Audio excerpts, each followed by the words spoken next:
नमस्कार दोस्तों, स्वागत है आपका फिर से एक नए वीडियो में। दोस्तों 20 अप्रैल को पेंशनर्स और कोर्ट केस पेंशनर्स और सरकार के बीच में जो कोर्ट केस चल रहा है उसकी लास्ट सुनवाई है।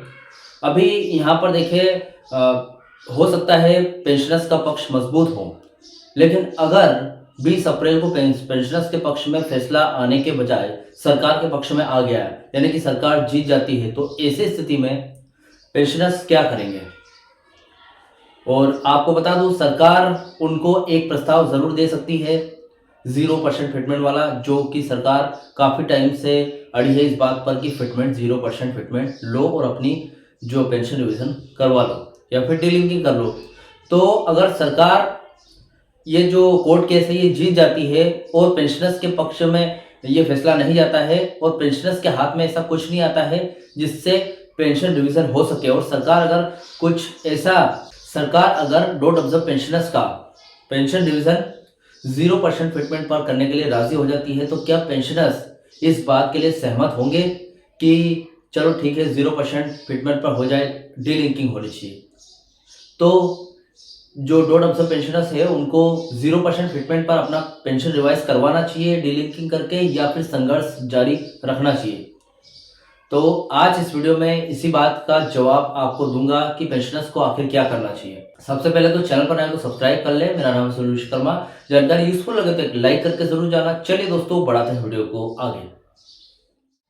तो दोस्तों देखिए, जो पेंशन रिवीजन का मामला है वो 20 अप्रैल पर टिका हुआ है। 20 अप्रैल को कोर्ट क्या फैसला सुनाएंगे उस पर डिपेंड करता है। लेकिन अगर ऐसे में सरकार के पक्ष में फैसला आ गया, क्योंकि सरकार के पास वैलिडेशन एक्ट की ताकत है, उसकी वजह से अगर सरकार जीत गई तो क्या यहाँ पर पेंशनर्स 0% फिटमेंट के लिए झुकेंगे सिर्फ अपने पेंशन रिवीजन करवाने के लिए। चलिए क्लियर करते हैं इस सवाल को। बीएसएनएल पेंशनर्स के लिए पेंशन रिवीजन और 15% फिटमेंट का जो मुद्दा है बेहद ही डिसीजन के मोड पर है। ये सवाल है कि क्या कम फिटमेंट यानी कि 5% या फिर 0% फिटमेंट को स्वीकार कर लेना चाहिए। केवल आर्थिक नहीं बल्कि स्वाभिमान और भविष्य की सुरक्षा का भी है। देखा जाए तो ये जो सवाल है, सबसे पहले पहला पॉइंट देखते हैं, कम फिटमेंट स्वीकार करने के पक्ष में क्या क्या तर्क है। देखिए, अगर पेंशनर्स कम फिटमेंट जैसे कि 0%, 5% या फिर 10% पर डी लिंकिंग को स्वीकार करते हैं तो इसके कुछ फायदे हो सकते हैं। जैसे कि सबसे पहला तो उम्र का तकाजा। इसकी बात करें तो कई पेंशनर्स 70 से 80 वर्ष की आयु को पार कर चुके हैं, यानी कि देखा जाए तो उनकी अंतिम घड़ी आ गई है। उनके लिए आज मिलने वाली थोड़ी सी राहत भी कल से बेहतर है, जिसका कोई निश्चित समय नहीं है। यानी कि जो आज कम परसेंट पे 0% फिटमेंट पर उनको अपनी सैलरी रिवाइज होगी, और कल हाई फिटमेंट जैसे कि 2.57 जो केंद्रीय कर्मचारियों को मिला था उस पर भी अगर पेंशन रिवाइज होती है कल, तो कल का कोई समय नहीं है, कल का कोई निश्चित अनुमान नहीं लगाया जा सकता कि कल पेंशन रिवीजन हो जाएगा। कल होगा, 1 साल बाद होगा, 2 साल बाद होगा, कोई जरूरी नहीं। इसलिए अगर कम फिटमेंट सरकार कम फिटमेंट का प्रस्ताव देती है, जैसे 0 या फिर 5%, और जो पेंशनर्स है उसको स्वीकार कर लेते हैं कि चलो इस पर ही डिलीवरी कर दो, कम फिटमेंट दे दो, तो ये कल से आज के लिए बेहतर है। क्योंकि उम्र बढ़ रही है 70 से 80 साल, और फिर उनका धीरे धीरे यहाँ पर देखा जाए तो फैमिली पेंशन में बदल जाएगी वो चीज़। तो इससे अच्छा है कि जीते जी उनको पेंशन रिवाइज करवाने का मौका मिल जाए। एरियर की संभावना की अगर बात करें तो समझौता होने पर 2017 से अब तक का एरियर मिलने का जो रास्ता है वो साफ हो सकता है, जो कि एक बहुत ही बड़ी एक मुश्त राशि है एरियर। ठीक है, क्योंकि 2017 से लेकर 2026 यानी कि अब तक 9 साल 3 महीने का जो एरियर है वो मिलने का रास्ता भी साफ हो जाएगा। इसी के साथ 20 अप्रैल को कुछ भी हो, पेंशनर्स के पक्ष में फैसला आया ये तो बहुत ही अच्छी बात है। अगर नहीं आया तो वही हो सकता है, या तो संघर्ष जारी रखो या फिर कम परसेंट फिटमेंट पर झुक जाओ, तो वो कहीं ना कहीं फायदा ही देगा। लंबी कानूनी लड़ाई से बचाव भी होगा। सरकार के साथ टकराव में मामले अक्सर सालों तक अदालत में लटके रहते हैं। समझौता इस मानसिक तनाव को खत्म कर सकता है। यानी कि ये जो समझौता है, कम फिटमेंट पर समझौता, ये एक हिसाब से देखा जाए तो मानसिक तनाव को घटाएगा, कम करेगा। और अभी अगर समझौता हो जाता है तो आपको, अगर देखिए आप सरकार से लड़ रहे हो तो सरकार है, यानी कि सरकार में ऐसे कई केस पेंडिंग पड़े हैं जो कि जिनका कोई हल नहीं है। ठीक है, जो पिछले 8-8, 10-10 साल से लटके हुए हैं और चल रहे हैं, तारीख पे तारीख चल रही है, कोई उसका हल नहीं निकल रहा है और कहीं कोई निकालना भी नहीं चाहते हैं, कोई निकालना भी नहीं चाहता है, क्योंकि सरकार के अगेंस्ट लड़ रहे हैं हम। तो इसलिए देखिए, जितना जल्दी ये जो केस है सुलझेगा उतना अच्छा है पेंशनर्स के लिए भी।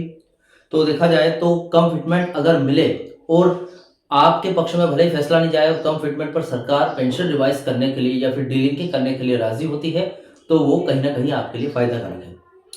दूसरा पॉइंट है, संघर्ष जारी रखने के पक्ष में क्या क्या तर्क है या फिर कितने नुकसान है।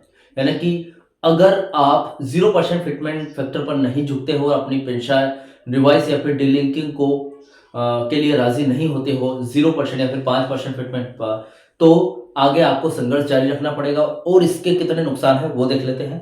कम फिटमेंट पर समझौता करने के कुछ गंभीर खतरे भी है, जैसे कि स्थायी और आर्थिक नुकसान हो सकता है। पेंशन रिवीजन जीवन में एक बार यानी कि 10 साल में एक बार होता है। अगर इस बार कम फिटमेंट पर लिया तो अगले 10 सालों तक आपकी पेंशन कम रहेगी। यानी कि आपने अगर 0% फिटमेंट फैक्टर पर अगर रिवाइज करवा ली अपनी पेंशन, तो उसके नुकसान भी है और फायदे भी है। नुकसान एक तो ये है कि कम परसेंट फिटमेंट अगले 10 सालों तक आपको भोगना है। अगर आपका 15% फिटमेंट पर होता है तो 15% के फायदे मिलेंगे। 0 या फिर 5% पर करते हैं तो उसी के अनुसार आपकी सैलरी में इंक्रीमेंट मिलेगा। संघर्ष जारी रखते हैं तो भी दिक्कतें हो सकती है। तीसरे वेतन आयोग यानी कि थर्ड पीआरसी के हक की अगर बात करूं तो बीएसएनएल पेंशनर्स 15% फिटमेंट के हकदार है, क्योंकि उनकी पेंशन का भुगतान सरकार डोट करती है, न कि बीएसएनएल अपने मुनाफे से। तो कम फिटमेंट स्वीकार करना इस कानूनी अधिकार को कमजोर कर सकता है। तो आप अभी से कम फिटमेंट स्वीकार कर लेंगे तो जो डोट से आप पेंशन पाते हैं, डी लिंकिंग के बाद 7 सीपीसी में जाएंगे, आप 7 सीपीसी में शामिल होंगे। केंद्रीय कर्मचारियों की तरफ आप वहां पर 2.57 फिटमेंट फैक्टर नहीं ले पाओगे, क्योंकि आपने तो ऑलरेडी समझौता कर चुके होंगे आप 0 या फिर 5% फिटमेंट पर। तो दिक्कतें वहां भी आएगी आपकी, क्योंकि आप 7 सीपीसी के 2.57 फिटमेंट फैक्टर को कभी नहीं ले पाओगे। हाँ, शामिल हो जाओगे, लेकिन इन फ्यूचर 8 सीपीसी लागू हुई तो वहां पर कुछ चांसेस है। जूनियर्स के लिए एक गलत मिसाल साबित होगी। आज का समझौता भविष्य के रिटायर होने वाले कर्मचारियों के लिए भी एक कम मानक यानी कि बेंचमार्क तय कर देगा। यानी कि आप सीनियर हो, अभी आपने जितने परसेंट फिटमेंट पर आप मान गए, तो जो आपके पीछे जो रिटायर होंगे यानी कि आगे आने वाले समय में रिटायर होंगे जो भी कर्मचारी, तो उनको भी सरकार यही नियम देगी कि भाई साहब तुम्हारे सीनियर मान गए थे तो तुम्हें भी यही फिटमेंट लेना पड़ेगा। तो उनके लिए कुछ गलत मिसाल साबित होगी। तीसरा पॉइंट है आज की अपडेट और फिलहाल की स्थिति के बारे में बात कर लेते हैं, करंट 2026 के बारे में। फिलहाल स्थिति यह है कि सरकार समानता यानी कि प्रायोरिटी की बात कर रही है, लेकिन बीएसएनएल की वित्तीय स्थिति का हवाला देकर 15% फिटमेंट देने से कतरा रही है। वो बोल रही है कि भैया बीएसएनएल आर्थिक नुकसान से गुजर रही है, अभी ऑपरेशनल प्रॉफिट में है लेकिन नेट प्रॉफिट में नहीं आई है, इसलिए आपको 15% तो छोड़ो, 0 या फिर 5% ले लो और अपना पेंशन रिवाइज करवा लो। वेतन समझौते या फिर थर्ड पीआरसी को हम देख लेंगे बाद में। तो कुछ ऐसा यहाँ पर सरकार बोल रही है। डी लिंकिंग की अगर बात करें तो ये सबसे महत्वपूर्ण पॉइंट है। पेंशनर्स की मांग यह है कि उनकी पेंशन को बीएसएनएल की बैलेंस शीट से अलग यानी कि डी लिंक किया जाए। यदि सरकार डी लिंकिंग के साथ 15% फिटमेंट देती तो ये सबसे बड़ी जीत होगी। 15% फिटमेंट 2017 के टाइम से डिमांड रही है पेंशनर्स की और कर्मचारियों की भी। कर्मचारियों का तो चलो बीएसएनएल से जुड़ा हुआ है, सब घाटे और लॉस सा चलता रहेगा, लेकिन पेंशनर्स की भी डिमांड 15% की ही थी शुरू से। और अगर ये जो जीत आने वाली है पेंशनर्स के पक्ष में 20 अप्रैल को फैसला सुना देता है कोर्ट, तो इस स्थिति में यहाँ पर अगर 15% फिटमेंट के साथ उनका पेंशन रिवाइज हो जाए तो बहुत ही अच्छी बात है। नहीं तो दिक्कत ये हो सकती है कि 7 सीपीसी में जाने के बाद सरकार फिर से बोलेगी कि सरकारी खजाने पर बोझ पड़ेगा। पहले बीएसएनएल पर पड़ रहा था, अब सरकारी खजाने पर बोझ पड़ेगा, तो हम नहीं कर सकते। तो इसलिए वो भी मामला लटक सकता है। 15% हो जाएगा तो ठीक रहेगा। अदालती रुख की बात करें तो हाल ही के दिनों में अदालतों ने पेंशनर्स के पक्ष में सहानुभूति दिखाई है, जिससे संगठन का मनोबल बढ़ा है कि मोटिवेट हो गए हैं कि चलो ठीक है, अदालत भी हमारे साथ है, कुछ हद तक हमारे पक्ष में फैसला कर रही है तो आगे भी सही होगा। कुल मिलाकर बात यह आ रही है कि क्या करना चाहिए। यह फैसला व्यवहारिक बनाम सिद्धांत का है। मध्य मार्ग की अगर बात करूं द बैलेंस अप्रोच की, पेंशनर संगठनों को सरकार के सामने ये प्रस्ताव रखना चाहिए कि सबसे पहले तो कंडीशनल एक्सेप्शन, अगर सरकार 15% से कम फिटमेंट दे रही तो उसे अंतरिम राहत यानी कि इंटरिम रिलीफ के रूप में लिया जाए, न कि अंतिम समझौते के रूप में। यानी कि अगर सरकार बोल रही है कि 0% फिटमेंट पर मान जाओ तो चलो ठीक है, ले लेते हैं हम, लेकिन उसको अस्थायी यानी कि टेम्पररी तौर पर लो। ऐसा नहीं कि स्थायी बना लिया कि बस यही लास्ट समझौता है, हो गया। नहीं, इसके बाद भी जब कंपनी ऑपरेशनल प्रॉफिट में आएगी या फिर हम 7 CPC के दायरे में आएंगे तो 2.57 फिटमेंट लेने के हकदार रहेंगे इन फ्यूचर में। ऐसा रहना चाहिए, ठीक है, एग्रीमेंट होना चाहिए। डीलिंकिंग पर अगर जोर की बात करें तो फिटमेंट चाहे जो भी हो, डीलिंकिंग पर कोई समझौता नहीं होना चाहिए। एक बार डीलिंकिंग हो गई तो भविष्य के रिवीजन आसान हो जाएंगे। यानी कि देखिए, भले फिटमेंट 0 हो जाए, लेकिन सरकार अगर ऐसा बोले कि डीलिंकिंग नहीं करेंगे, आपको हम 15% फिटमेंट दे देंगे, डीलिंकिंग को छोड़ो, पे रिवीजन और पेंशन रिवीजन आपस में हमेशा लिंकेज रहेंगे, और 15% या फिर 10% फिटमेंट ले लो। तो ऐसा कभी मत करना भाई साहब। आप डोड यानी कि कंसोलिडेटेड फंड ऑफ इंडिया से पेंशन पाते हो, आपका जो ये डीलिंकिंग का अधिकार आपसे कोई नहीं छीन सकता है। एक हिसाब से देखा जाए तो डीलिंकिंग जरूर होनी चाहिए। उस चीज पर समझौता कभी मत करना जिससे डीलिंकिंग अलग हो जाए। तो डीलिंकिंग जरूर होनी चाहिए, क्योंकि आपका बीएसएन से कोई लेना देना नहीं है। आप माने तो वेतन से आप जुड़ते हो कहीं ना कहीं, लेकिन फिलहाल अभी आपका कोई लेना देना नहीं है। तो आपको क्या करना चाहिए कि डीलिंकिंग पर जोर देना चाहिए। भले 0% फिटमेंट अपना लो, लेकिन डीलिंकिंग होनी चाहिए। ऐसा नहीं कि सरकार की बातों में आगे चलो, फिटमेंट ज्यादा मिल रहा है, डीलिंकिंग को छोड़ो। नहीं, आगे फ्यूचर के लिए आपको खतरा है, फिर से 10 साल में फिर से पीआरसी लागू होगी, 4th पीआरसी लागू होगी, तो आपको इंतजार करना पड़ेगा। ऐसा जरूरी नहीं कि 4th पीआरसी की इफेक्टिव डेट के साथ ही 4th पीआरसी लागू हो जाए।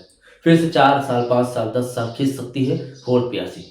तो ऐसी स्थिति में आपको दिक्कतें बहुत बढ़ जाएगी। तो आप डीलिंकिंग करोगे तो 7 CPC में आएंगे, थोड़े से लफड़े बढ़ेंगे, कारण दिक्कतें आएंगी, प्रॉब्लम्स आएंगी, लेकिन आगे जाकर 8 पे कमीशन का लाभ मिलेगा, और वो भी बिल्कुल बेझिझक। आपको कोई वहां पर वही घाटे या फिर फायदे का दिक्कत नहीं रहेगी आगे।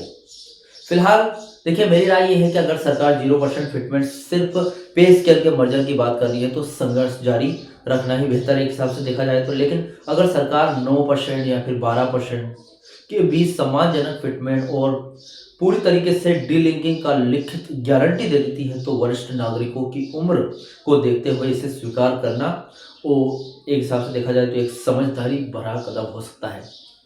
तो फिलहाल एकजुटता ही ताकत है, तो आपको एकजुट रहना चाहिए पहले तो। और फिलहाल 20 अप्रैल को जो भी फैसला है, मेरी आपके साथ शुभकामनाएं हैं, और पेंशनर्स को के हक में ही फैसला जाना चाहिए।